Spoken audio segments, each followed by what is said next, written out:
Hi, welcome to my YouTube channel Roopa Madhu. ಇವತ್ತು ನಾನು egg curry ಮಾಡ್ತಾ ಇದ್ದೀನಿ. ಇವಾಗ ಸ್ಟವ್ ಆನ್ ಮಾಡಿಕೊಂಡು ಎಗ್ ಕರಿ ಮಾಡೋಕ್ಕೆ ಸ್ವಲ್ಪ ಐಟಮ್ಸ್ನ ಫ್ರೈ ಮಾಡ್ಕೊಳ್ಳೋಣ. ಬಾಣಲಿ ಕಾದಿದೆ, ಎಣ್ಣೆ ಹಾಕ್ಕೊಳ್ತಾ ಇದ್ದೀನಿ. ಎಣ್ಣೆ ಕಾದ್ಮೇಲೆ ಈರುಳ್ಳಿ ಫ್ರೈ ಮಾಡ್ಕೋಬೇಕು.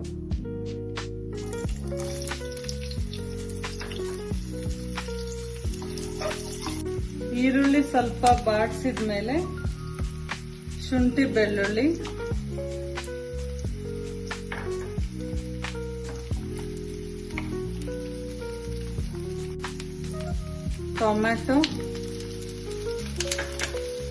ಟೊಮೆಟೊ ಹಾಕಿ ಸ್ವಲ್ಪ ಬಾಡಿಸ್ಬೇಕು. ಆಯ್ತು ರೀ, ಇದೆಲ್ಲ ಆಗಿದೆ. ಇವಾಗ ಸ್ಟವ್ ಆಫ್ ಮಾಡ್ಕೊಳ್ಳಿ. ತಣ್ಣಗಾದ್ಮೇಲೆ ಮಿಕ್ಸರ್ಗೆ ಹಾಕೊಂಡು ಗ್ರೈಂಡ್ ಮಾಡ್ಕೋಬೇಕು.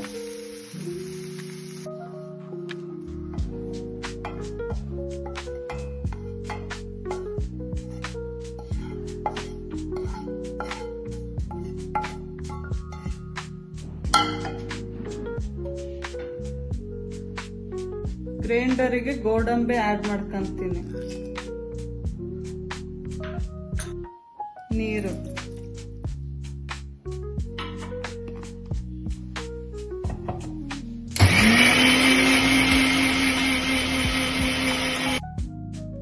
ಎಗ್ ಬಾಯ್ಲ್ ಮಾಡಿರೋದನ್ನ ಸ್ವಲ್ಪ ಫ್ರೈ ಮಾಡ್ಕೊಳ್ಳೋಣ. ಅದಕ್ಕೆ ಹಿಂಗ್ ಲೈಟ್ ಆಗಿ ಲೈನ್ಸ್ ಬರೋ ತರ ಡೀಪ್ ಆಗಿ ಕಟ್ ಮಾಡಬಾರ್ದು, ಲೈಟ್ ಆಗಿ ಹಿಂಗ್ ಮಾಡ್ಬೇಕು. ಕ್ಲೀನಾಗಿ ಮಸಾಲ ಎಲ್ಲ ಎಗ್ ಒಳಗೆಲ್ಲ ಹೋಗುತ್ತೆ.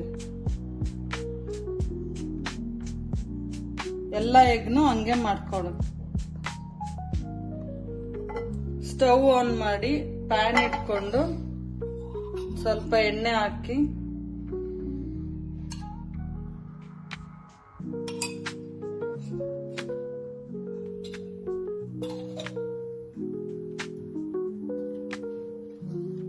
ಎಣ್ಣೆ ಸ್ವಲ್ಪ ಕಾದ್ಮೇಲೆ ಚಿಟಿಕೆ ಉಪ್ಪು, ಚಿಟಿಕೆ ಅರಿಶಿನ ಪುಡಿ, ಚಿಟಿಕೆ ಖಾರ ಪುಡಿ, ಇದೆಲ್ಲ ಹಾಕಿ ಎಗ್ನ ಸ್ವಲ್ಪ ಫ್ರೈ ಮಾಡ್ಕೊಳ್ಳಿ.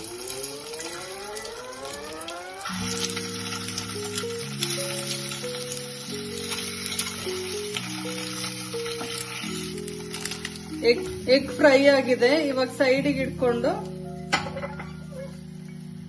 ಇನ್ನೊಂದು ಪ್ಯಾನ್ ಅಲ್ಲಿ ಗ್ರೇವಿ ಮಾಡ್ಕೊಳ್ಳೋಣ. ಎಣ್ಣೆ ಕಾದ್ಮೇಲೆ ಮಿಕ್ಸಿ ಮಾಡಿರೋದು ಹಾಕೊಳ್ಳಿ.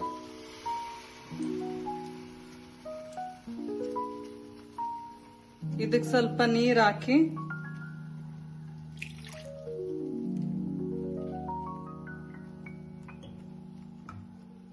ಹಸಿ ವಾಸನೆ ಹೋಗೋವರೆಗೂ ಸ್ವಲ್ಪ ಕುದಿಬೇಕು. 1 table spoon garam masala,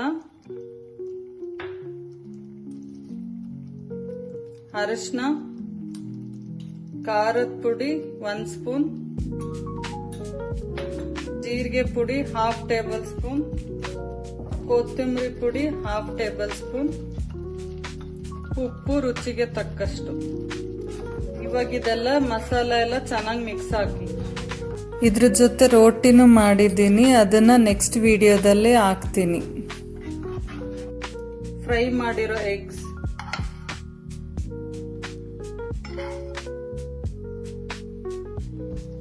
lid close ಮಾಡಿ ಒಂದ್ 5 ನಿಮಿಷ ಚೆನ್ನಾಗಿ ಮಿಕ್ಸ್ ಆಗ್ಲಿ. ಮಸಾಲ ಎಲ್ಲ ಎಗ್ ಒಳಗ್ ಮಿಕ್ಸ್ ಆಗ್ಬೇಕು. 5 ನಿಮಿಷ ಆಗಿದೆ. ಮಸಾಲ ಎಲ್ಲ ಚೆನ್ನಾಗಿ ಎಗ್ಗಿಗೆ ಇರ್ಕೊಂಡಿದೆ. Stove off. ರೋಟಿ ಮತ್ತೆ ಚಪಾತಿ ಜೊತೆ ಚೆನ್ನಾಗಿರುತ್ತೆ. ನೀವು ಟ್ರೈ ಮಾಡಿ ಹೇಗಿದೆ ಅಂತ ಕಮೆಂಟ್ ಮಾಡಿ. If you like this recipe, please like, share.